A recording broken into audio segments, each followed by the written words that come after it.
Mientras trabajaba en lo que espero sea un video de larga duración sobre los misterios del comercio de pieles del Pacífico, me encontré con una historia escalofriante en las memorias de John Rogers Jewett, un herrero inglés que fue esclavizado por los indios Mochadnutka de 1803 a 1805 en las costas noroeste de la isla de Vancouver. La arriesgada aventura que Jewett narró en sus dos autobiografías, siendo la segunda una ampliación de la primera, comenzó en la primavera de 1803, cuando el autor de 20 años dejó la casa de su padre en Hull, Inglaterra, en un barco mercante americano llamado el Boston, esperando hacer su fortuna en el Nuevo Mundo.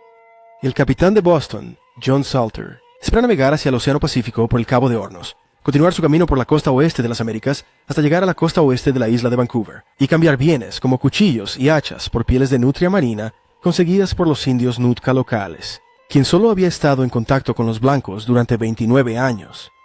Después de tomar madera y agua fresca en la isla, el Boston zarparía a través del Pacífico hacia China, donde se intercambiarían más productos europeos por porcelana Ming, té y seda. El Boston llegó a la isla de Vancouver sin incidentes y fondeó en la cala amistosa, en la boca del Sonido de Nootka, a 5 millas al norte de la aldea Moachad-Nootka de Uquat.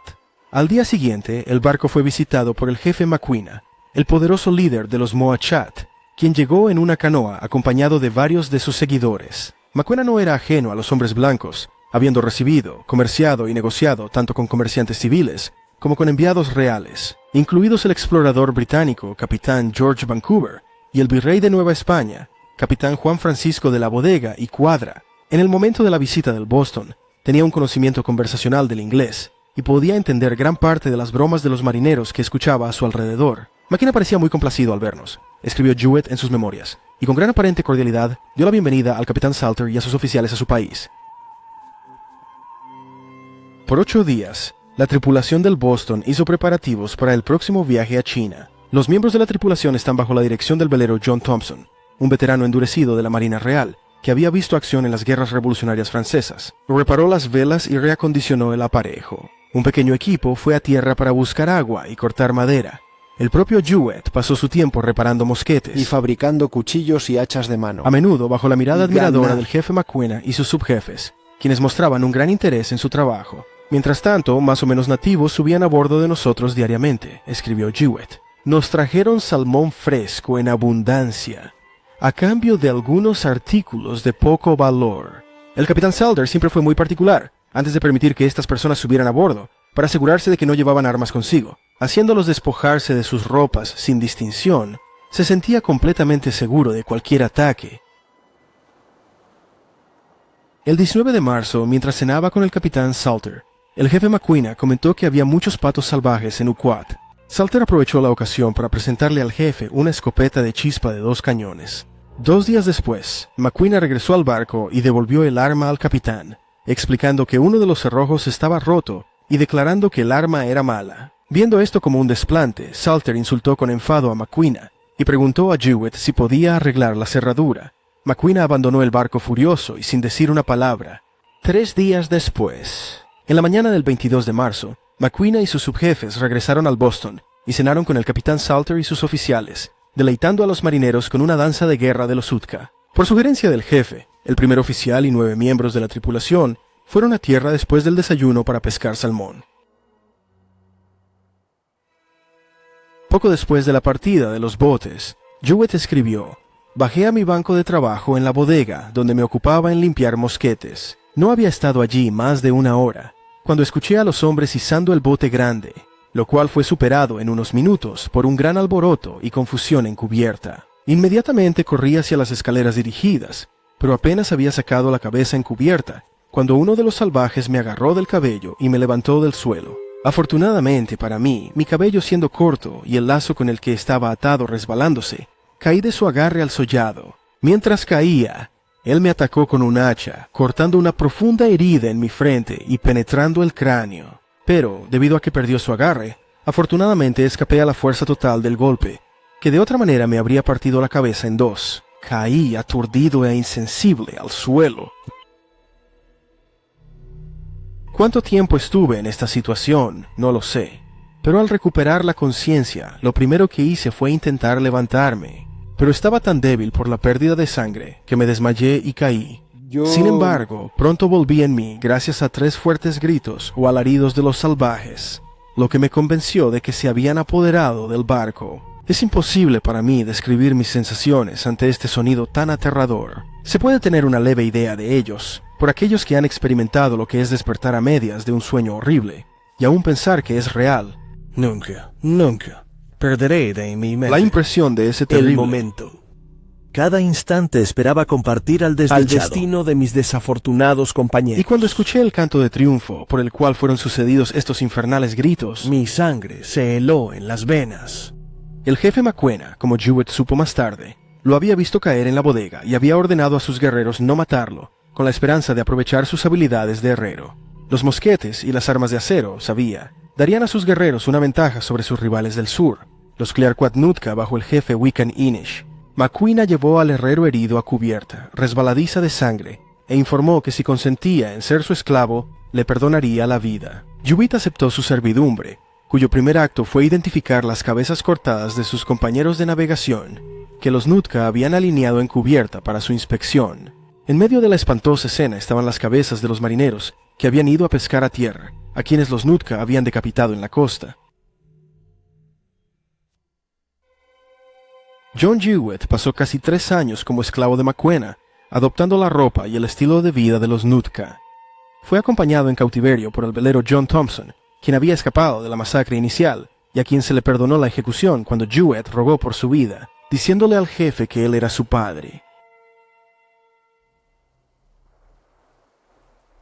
Después de unos 11 meses en Nootka Sound, Joe Wheaton Thompson presenció una enfermedad inexplicable que se apoderó de Tatuch, el cuñado de Maquena y subjefe principal, y un campeón entre los guerreros Moachat. Tatuch había liderado el ataque contra los marineros que habían ido a pescar a tierra, y había traído sus cabezas cortadas al Boston para identificarlas, arrojando sus cuerpos al mar. Durante esta incursión, el subjefe personalmente mató a 2 estadounidenses llamados Hall y Wood.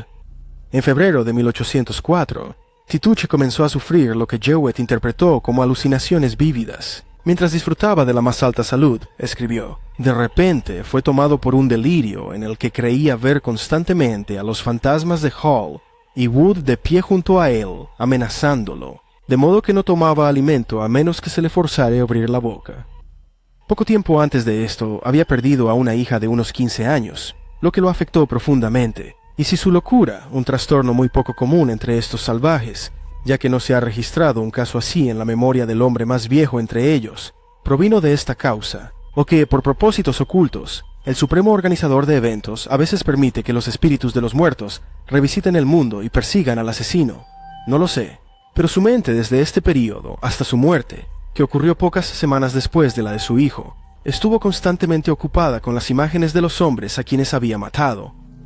Cuando Maquena fue informado por primera vez por su hermana del extraño comportamiento de su esposo, Jewett continuó. Inmediatamente fue a su casa, llevándonos consigo, sospechando que su enfermedad había sido causada por nosotros, y que los fantasmas de nuestros compatriotas habían sido llamados allí por nosotros, para atormentarlo. Lo encontramos delirando diciendo que lo vale. Llama a la madera. Somos Peshak. Eso es malo. Luego, Quota colocó algunas provisiones delante de él para ver si comería. Sin percatarse, extendió su mano para tomar algo, pero inmediatamente la retiró con signos de horror, diciendo que la red y la madera estaban allí y no le dejaban comer. Confundido, Maquena le preguntó a Jewett si tenía alguna idea sobre la causa de la enfermedad de su cuñado. Jules propuso que Tatuch se había lesionado el cerebro y sugirió que podría curarse con ataduras, azotes y confinamiento, los cuales tratamientos creía que se administraban en los manicomios de la vieja Inglaterra. Maquena decidió probar este enfoque y asignó a John Thompson, un hombre musculoso de temperamento ardiente que odiaba a sus captores con una pasión vengativa, con necessity. Thompson fue la persona elegida para administrar este remedio, camino lo cual emprendió muy gustosamente, y para ese fin se proveyó de una buena cantidad de ramas de abeto, con las que lo azotó severamente, aplicándolo con toda la buena voluntad, mientras Tatuch mostraba una gran ira, pateando, escupiendo e intentando morder a todos los que se le acercaban. Esto fue demasiado para Maquena, quien se había ido. Finalmente, incapaz de soportarlo más, ordenó a Thompson que se detuviera y a Tituche que lo llevaran de vuelta, diciendo que si no había otra forma de curarlo sino mediante el azote, moriría. Debe que permanecer loco. Tras la flagelación, Tatuche descendió aún más en la locura, a menudo atacando a sus esclavos en arranques de ira.